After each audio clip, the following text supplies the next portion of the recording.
네, 수입사로는 유일하게 이번 부산모터쇼에 참가한 BMW 그룹은 또 여러가지 차량들 선보였는데요. BMW 일단 BMW 7 시리즈 전기차 모델 BMW i7을 공개를 했습니다. i7과 관련해서는 얼마 전에 영상을 통해서도 소개를 해드렸었는데요. 바로 위쪽에 링크를 클릭하시면 i7의 자세한 정보 보실 수가 있습니다. 오늘 소개해드릴 차량은 액티브 투어러입니다. 액티브 투어러 같은 경우에는 BMW 엔트리 모델이라고 할 수가 있는데요. 이 시리즈 액티브 투어러를 구매하는 고객 중에 80%가 BMW 차량을 처음 구입하는 고객이었다고 합니다. 사실 기존에 이제 이 시리즈 액티브 투어러 같은 경우에는 조금 둔한 형태의 이런 미니밴을 떠올리게 했습니다.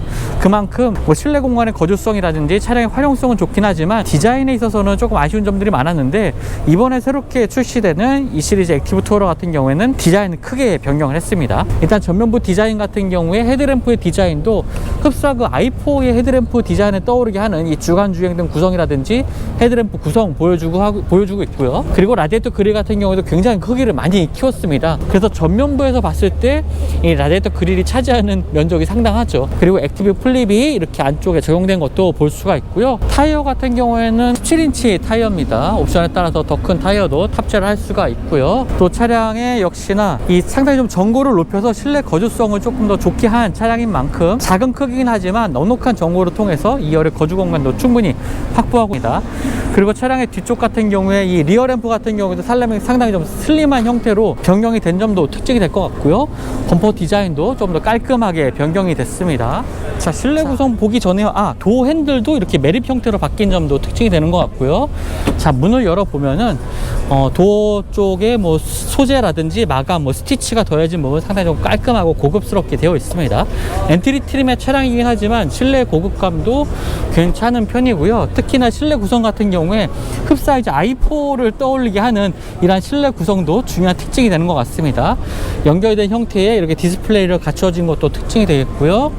또 센터 콘솔 같은 경우에도 기어 노브가 이렇게 토글 형태로 위아래로 조정해서 움직이는 이제 토글 형태로 되어 있다는 점, 그리고 이게 플루팅 타입의 센터 콘솔이 적용됐다는 점, 그래서 아래쪽에 이제 수납 공간으로 활용할 수 있는 것도 좋은 변화가 되는 것 같습니다. 앞쪽에 컵홀더 같은 경우에는 특별히 뭐 돌기가 마련되어 있지는 않네요. 그리고 C타입의 포트 2개가 마련되어 있고요. 그리고 운전석 쪽의 구성은, 스티어링 휠의 구성은 이런 식으로 되어 있고요. 뭐 물리 버튼으로 구성된 점도 보여주고요.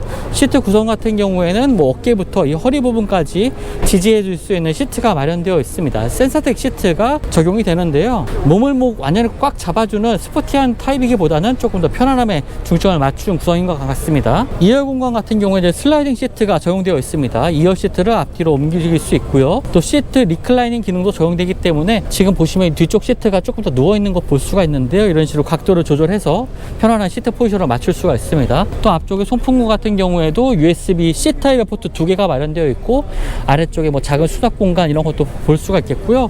무릎 공간이라든지 헤드룸 공간에서는 그 차급에 비해서는 굉장히 여유로운 모습을 좀 보여주고 있는 점이 특징이 되겠습니다. 시트 같은 경우에 이 무릎 공간 같은 경우에 안쪽으로 깊게 파였기 때문에 신장이 큰 분들도 좀 앉기 편할 것 같고요. 특히 2열 시트가 조금 앞에 1열 시트보다는 위쪽에 위치해 있습니다. 그래서 작은 크기의 차긴 하지만 전방 시야, 2열에서의 전방 시야도 그렇게 나쁠 것 같지는 않네요. 이러한 구성으로 굉장히 실용성 있는 모습을 보여주는 것이 액티브 투어러, 새롭게 출시된 이 시리즈 액티브 투어러가 아닌가 생각이 됩니다.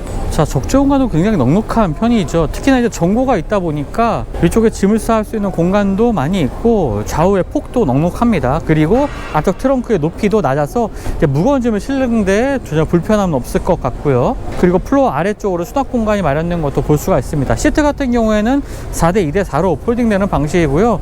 모두 다 접었을 때도 굉장히 넉넉한 이 적재 공간을 확보를 할 수가 있습니다. 자, BMW와 함께 미리 브랜드도 전시장을 마련했는데요. 자, 앞에 보시는 차량이 페이스 세터라고 불리는 컨셉카입니다. 포뮬러 2에서 이제 페이스카로 활동하고 있는 차량인데요. 포뮬러 2에 출전하는 다른 차량들을 이끌고 주행을 할 만큼 성능이 뛰어난 차량입니다. PI 인증도 당연히 다 받은 차량이고요. 안쪽에는 롤 케이지도 마련되어 있고, 이제 스포티한 주행, 그다음에 서킷 주행을 위한 모든 요소들이 아주 잘 갖춰져 있는 차량입니다. 거기다가 전기차고요. 범퍼 하단에 뭐 스커트라든지 스포티한 주행을 위한 뭐 브레이크 이런 것들도 좀 눈에 띄고요. 차량의 안쪽에는 보시는 것처럼 롤케이지가 마련되어 있는 점도 눈에 띕니다. 그리고 시트 같은 경우에도 스포츠 시트가 적용되어 있어서요, 뭐 서킷 주행에 정말 적합한 차량이 아닌가 싶고요. 그리고 차량의 하부에는 역시나 서킷 주행을 하는 차량이기 때문에 저렇게 견인을 위한 이런 고리 같은 것도 마련되어 있는 것을 볼 수가 있죠. 오늘 찰리 쿠퍼가 지금 내한을 해서요, 지금 여러 가지 얘기도 또 들을 수 있었는데요. 찰리 쿠퍼의 제안을 통해서 이 페이스 세터가 개발이 시작됐고요, 이렇게 완성이 됐다고 합니다. 앞으로 2030년에는 미니 브랜드 같은 경우에는 모든 차량을 이제 전기차로 바꾼다고 선언을 했습니다. 그런 상황 속에서 이제 내연기관 차량들이 없어지고 이제 모두 다 전기차로 전환되는 상황에서 과연 미니가 어떤 이제 성격을 보일지 좀 관심이 가기도 하는데요.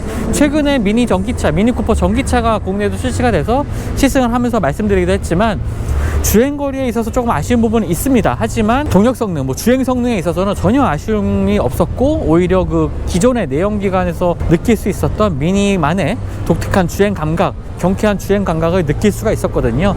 이런 것들이 이제 페이스 세터를 통해서 좀 더 발전을 하게 되고 미니의 고성능 모델에도 반영이 되지 않을까, 이렇게 생각해 볼 수가 있을 것 같습니다. 부산 전시관에 오시면 미니 이 전시관 한번 보시고 페이스 세터 어떤 차량인지도 한번 둘러보시면 좋을 것 같습니다.